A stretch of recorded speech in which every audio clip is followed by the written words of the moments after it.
Hello, welcome back. In this video, we will learn about the parameter in the function. Alright, so first we will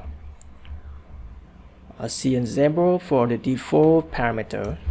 So let's create a function hello and the name as a parameter.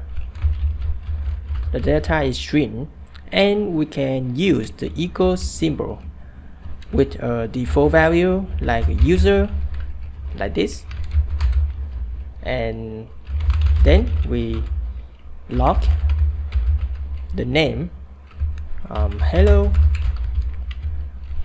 with the name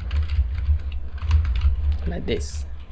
Okay, and now try to call the function hello with the jade and try another without any parameters. So okay, run it first.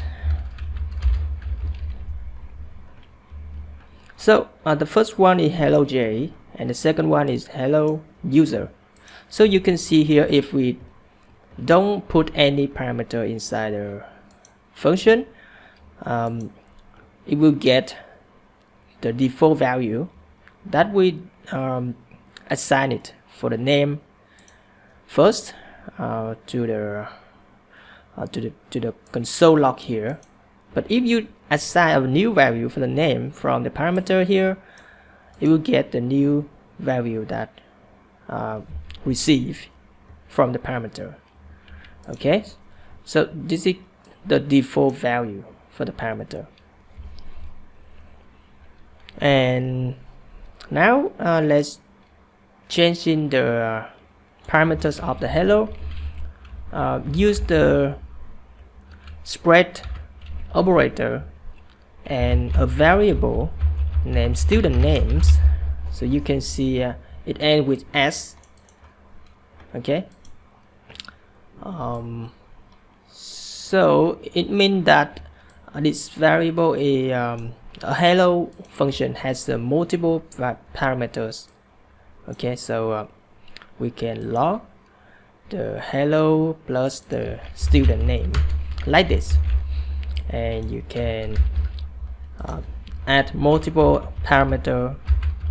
Okay, name 2, name 3, like this, multiple parameters. Alright, so let's run it to see what happened. Alright, you can see hello j, name 2 and name 3. Okay,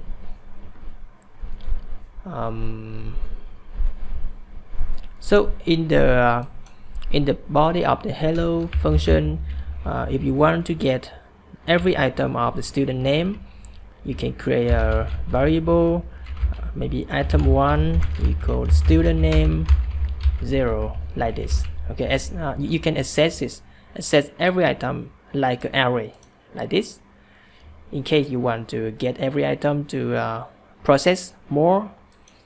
Okay,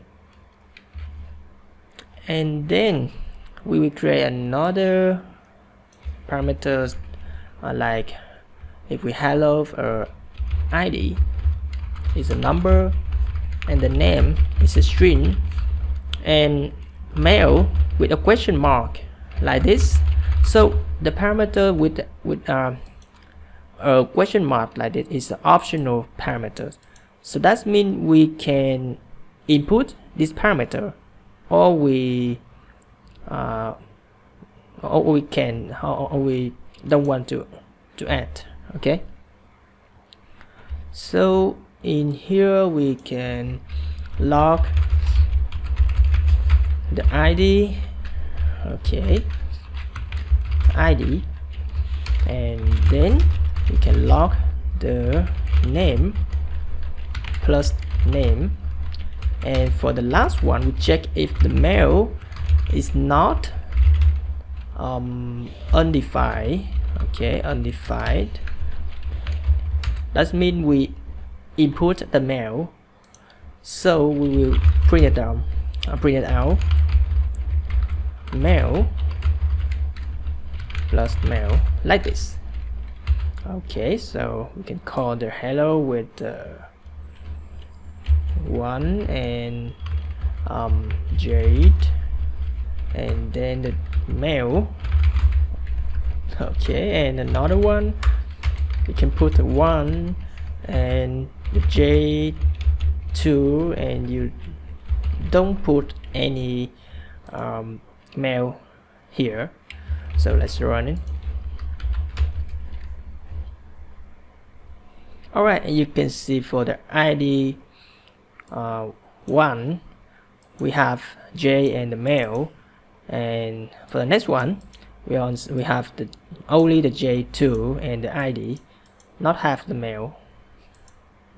Okay, and let's move to how we can do it. Alright, so we now we can create a function with our object as parameters. So we can create an object and create an anonymous object here with the ID, with the name, and with the mail, like this.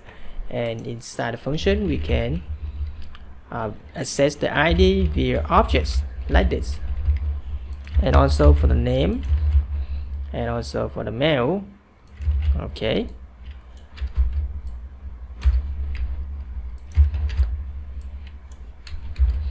and for the param here we will provide an object instead. The object must have the ID 1 and the name J and the mail. Okay, mail. The object must have the information. Okay. Alright, let's run it. Okay, we see the result here. Alright, so please notice that the object here, all the fields must be the same with the field that we have declared in the anonymous object here. Okay, don't missing and don't more field, like something like this. Okay, so you can see the object literal may only specify no properties, and the A does not exist in the type. Okay, you can see in the warning here.